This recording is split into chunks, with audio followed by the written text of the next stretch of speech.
Another setback for the Iran nuclear deal. Tehran triggers a dispute mechanism, saying European powers aren't doing their part to keep the agreement alive. And with the US determined to isolate Iran, is the deal worth saving? This is Inside Story.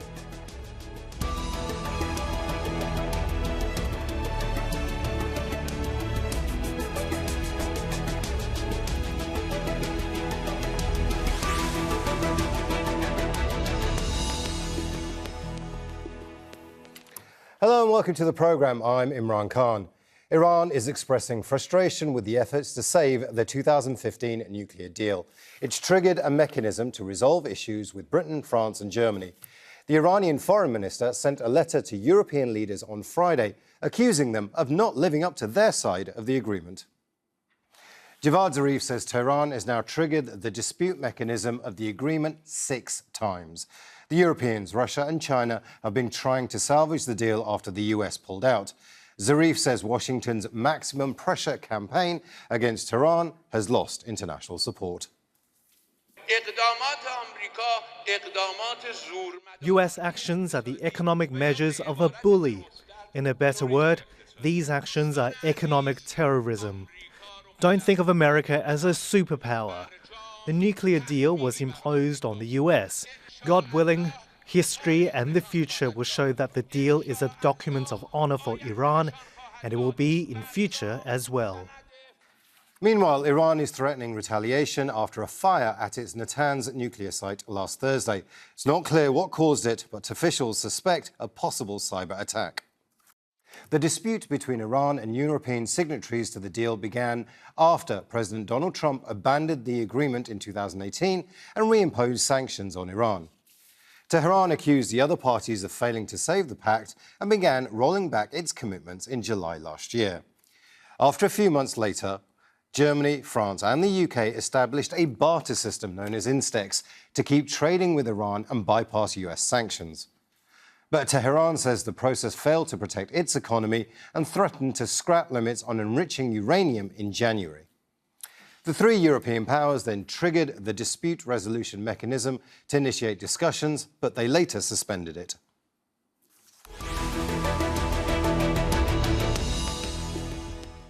Let's bring in our guests in Tehran, Abbas Aslani, political writer and senior research fellow at the Center for Middle Eastern Strategic Studies. In Berlin, Gunter Mulack, a former German diplomat and director of the German Institute for Oriental Studies in Washington, D.C., Thomas Countryman, a senior U.S. diplomat and former Assistant Secretary of State for International Security and Non-Proliferation. A warm welcome to you all. I'd like to start in Tehran with Abbas Aslani. This is an agreement that now has had its dispute mechanism triggered 6 times. It's an agreement that was made in 2015. The Iranians and the international community, apart from the US, have suggested that Iran is actually stuck to the letter of the agreement, the spirit of the agreement. The US says no. Clearly, the US is one of the bigger signatories to the deal and holds a lot of the cards. Is it time to rip up this deal and start again, negotiate a new deal? Because the Americans just aren't playing ball. Well, I think that now many parties to the nuclear deal, they are now in the wait-and-see mode because we are nearing the presidential election in the United States. The current deal in its current status, it's not much beneficial to Iran, and Iran is not pleased with that. But on the other hand, also Europeans are not happy with Iran reducing its commitments under the nuclear deal. What they are doing now is to wait for the presidential election in the United States. They are hoping to see a different administration or policy in the United States in the months to come. And that's why they are trying to somehow, let's say, to bear the situation in a way that they find a way out of this. But that's the incentive they have, because the negotiation have been taking place for years in order to clinch the 2015 nuclear deal. And the Western countries, Europeans, and even the United States saw that as a ground for further compromise from Iranian side on other issues, including the regional issues. And that will be, I think, very difficult to find an opportunity for new negotiations in future if the this deal collapses and dies. And I think that the JCPOA, meaning the nuclear deal, is in limbo or in coma, and the status quo cannot continue for long or for good. It can survive for a limited time, and it's important that the different parties to the deal try to save it by the practical commitments they can fulfill in future, and it cannot continue as this way. Let's bring in Thomas Countryman in Washington, D.C. Have the Iranians read this administration wrong since it came into power? There is a theory that suggests that the JCPOA, the Joint Comprehensive Plan of Action, should actually be renegotiated. And as long as it's called the TCPOA, the Trump Comprehensive Plan of Action, then Trump would be all for it. Is that something that you've heard in Washington circles? I haven't heard it exactly in those terms. And no, I would not agree that the Iranian government is misreading the Trump government. Deep-seated hostility towards Iran is a feature of the Trump administration. It is the primary foreign enemy that he has tried to concoct and inflate as a threat to the United States. So I don't see that there's a realistic prospect of negotiating an agreement between Iran and the Trump White House. And for that reason, I agree with what was just said. I think the smartest thing that both Iran and the other parties to the agreement can do is to show some strategic patience. 4 months from now, we may have a different American president, and candidate Biden has already said he intends to return to the deal and seek to improve it. That would be a negotiating partner with which Iran and the other parties could make some progress. But the important thing is to show that patience. The Trump administration will do everything it can to provoke Iran into leaving the deal before November. And the most effective response from Iran and others is not to be provoked, but to show the kind of determination and persistence that allows a beneficial deal to survive, even in its weakened state. But Thomas, there is a deal. It was working. It was a good deal that both sides agreed to. Iran actually didn't do anything to come out of that deal. Even the European Union has suggested that the Iranians stuck to their part of the deal. Why should they trust the Americans, even if there is a change of administration? I don't think there is a good reason to trust the Trump administration. I think that it is a parallel situation to what the United States faces, that there was no possibility of sincere negotiation from the Iranian side under President Ahmadinejad, but President Rouhani, with a different approach, had a diplomatic triumph. All 7 countries benefited in terms of their national security, in terms of their economy, and in terms of their international prestige when they reached the JCPOA agreement. All of those benefits, economic, political, diplomatic, are still there to be had with a different U.S. administration. Well, let's bring in Gunter Mulack here in Berlin. Gunter, you're a seasoned diplomat. Is there a sense of frustration at the Trump administration's handling of the Iranian issue within Germany, but particularly within the European Union? Yes, of course, there is. We had yesterday the declaration of the High Representative of the European Union, Borrell, regarding the JCPOA, and he made it very clear that the European signatories will do their utmost to be committed to JCPOA and to uphold it, because, as it was said already before, we need to wait. We can't now leave it, and it would be a pity if Iran now would take the opportunity to leave it, because there are certain things we are not happy about, certain difficulties for the inspectors to visit certain sites in Iran. And since a year, as we all know, Iran has doubled its different possibilities here to enrich Iran, to have more heavy water installed and other things. But I think we can still talk about that, and we should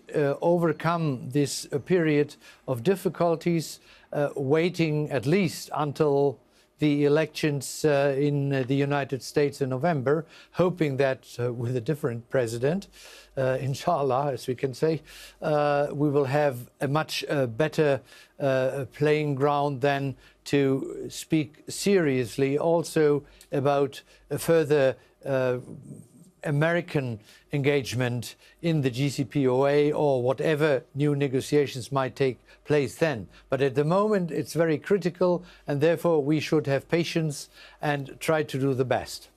Abbas Aslani in Tehran. Our guests in Washington, D.C. and in Berlin are suggesting that Iran, or counselling, in fact, that Iran shows patience. It waits and see what happens in November. It's something you yourself have actually said. But there is a hardline element within Iran that is absolutely not willing to go along with that deal. It says we need to stop trusting the Americans and we need to go our own way. And those voices are getting louder, and they're putting Zarif and Rouhani under a tremendous amount of pressure. Well, the point that I said about the wait-and-see mode doesn't mean that we will be moving toward that direction easily, because what we are seeing today in Tehran shows that the level of distrust toward the United States has increased to a great extent. And we are seeing that the cost of any, let's say, announcement on the possible or likely engagement with the United States, specifically after the assassination of Iranian commander Qasem Soleimani, has increased to a great extent as well. So, and in the run-up to the presidential election in Iran, also we can see that competition between Iranian, let's say, conservatives as well as the reformists or the moderates. So this will somehow complicate the situation. And I think on the American side, that things will not be moving that easily as well. So these are the dynamics which need to be taken into account, and this makes it, let's say, somehow likely, not definite, to think that these things will happen. And the argument among the conservatives in Tehran is that you cannot trust the United States because in the 2000s, in the first decade of this century, you engage with the Europeans, but the Americans stopped them. Then later you engage with the Americans directly, and then what happened? They withdrew from the nuclear deal. They reimposed sanctions. They assassinated your commander and your official. They also did security measures against you, so you cannot trust the United States. And I think in the distance between the American presidential election to Iranian presidential election, that time will be very telling and very important. And we have to see and watch to see that what will happen in that period of time, because there can be competition between conservatives and reformists in the country. And let's say that the survival of the nuclear deal cannot be that easy. Thomas, it's interesting, isn't it? There you are in Washington, D.C., listening to the argument in Iran between the conservatives, the moderates, the hardliners, etc. And in America, you have the very same voices. You have doves, you have hawks, you have Republicans who are very hawkish towards Iran. Trying to get all of these voices together, trying to get an agreement together is going to be incredibly difficult. But you seem to be optimistic, don't you? You seem to think that 4 months' time might change things. I am very much, I'm very much struck by the parallels in political situations in the United States and Iran. In both countries, you have hardliners who make it an article of their ideology to say we cannot trust the other side and do everything they can to demonize the other side. Now, politics does not take a holiday for anybody, not in the U.S. and not in Iran. And so Aslan is absolutely correct that the It will be very difficult having two presidential elections within a few months of each other to navigate that difficult political environment.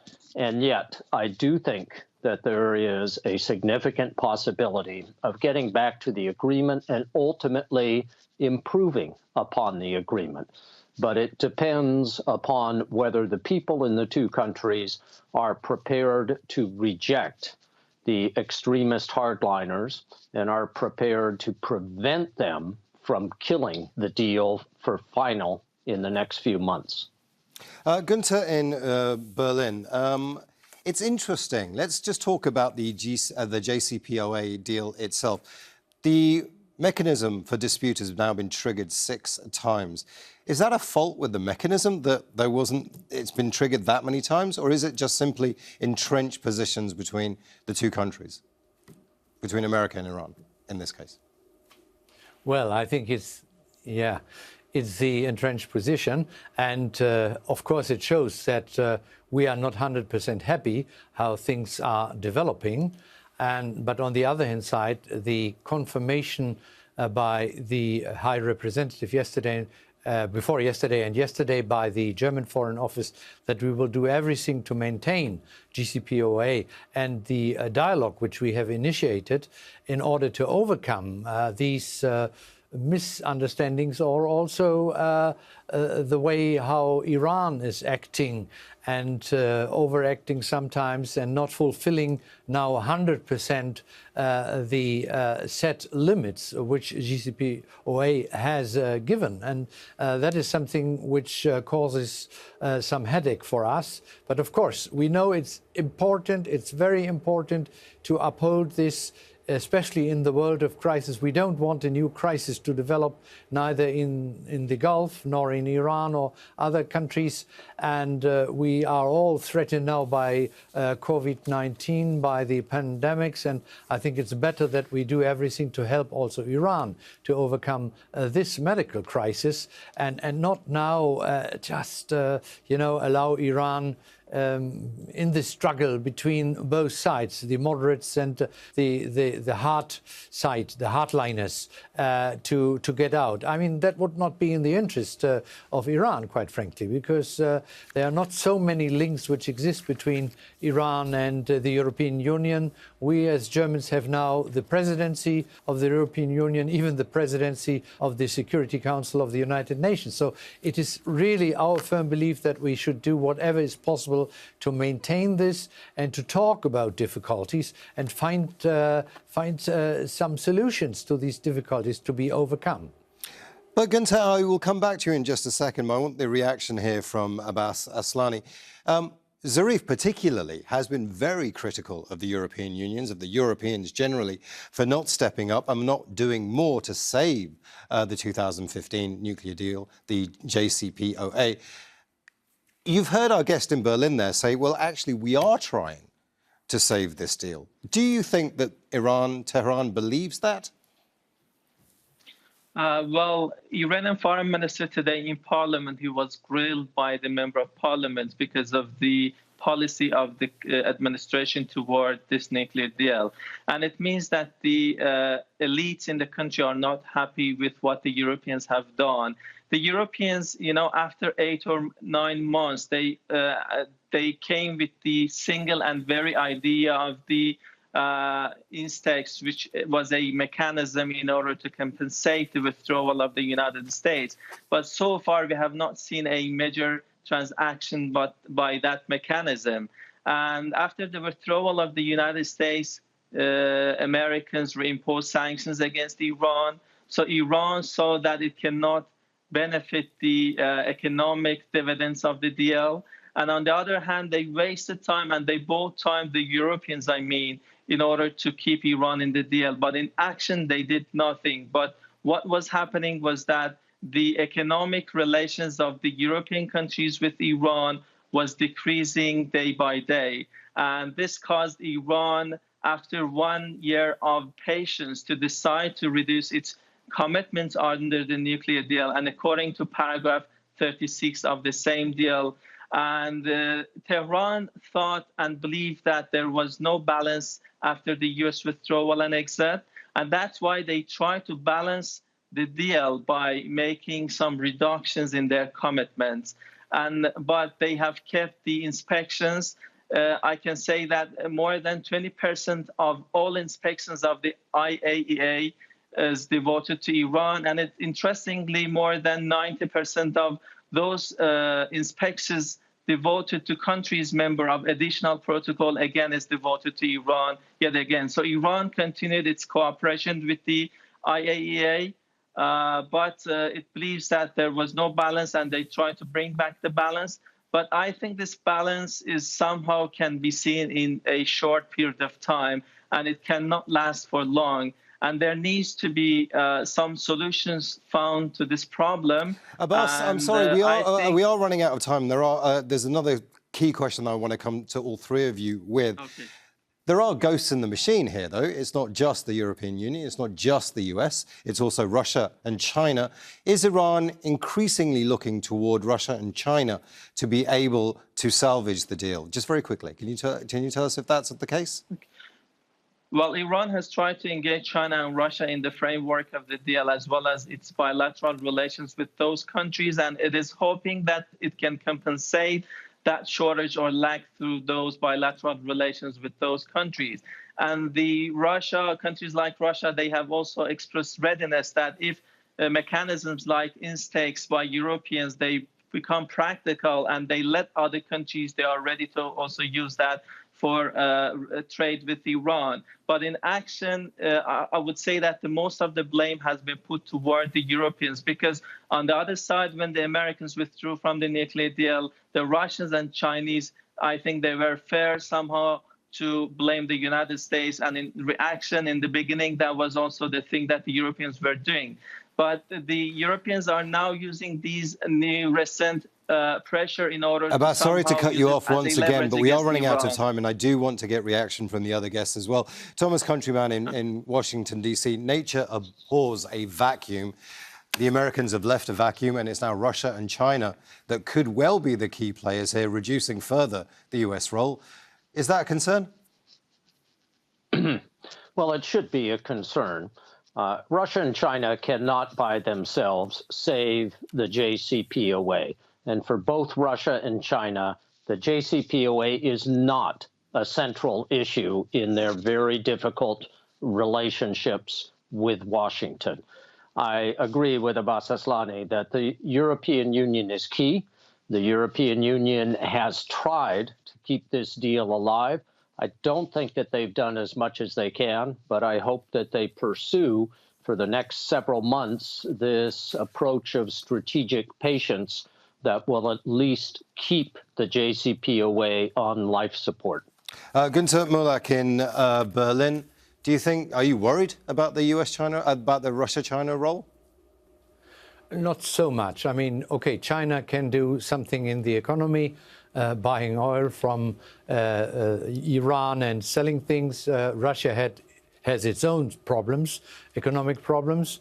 We in Europe, yes, we could do maybe more, but we tried. But you know, you have to understand in our system also, our big companies are so much afraid of the US sanctions against them when they continue to do business with Iran, that we only have a few small companies and others which have exported things like medical stuff and others to Iran, but it's not the same it used to be. But again, it is the hammer of the American sanctions which our companies are more afraid of than anything else. So even if the governments will encourage them to continue under the new system to do a certain limited business. But we have to wait. We have to be patient for the next, 4 or 5 months to see whether we have then a better deal on the American side with the new president, where we could then continue to revive the discussions on the JCPOA. So all eyes are on November, a fascinating discussion. I want to thank all our guests, Abbas Aslani, Gunter Mulack and Thomas Countryman. And thank you too for watching. You can see the programme again anytime by visiting our website, aljazeera.com. And further discussion, go to our Facebook page. That's facebook.com facebook.com/AJ Inside Story. And you can also join the conversation on Twitter. We are at AJ Inside Story. From me, Imran Khan, and the entire team here in Doha, bye for now.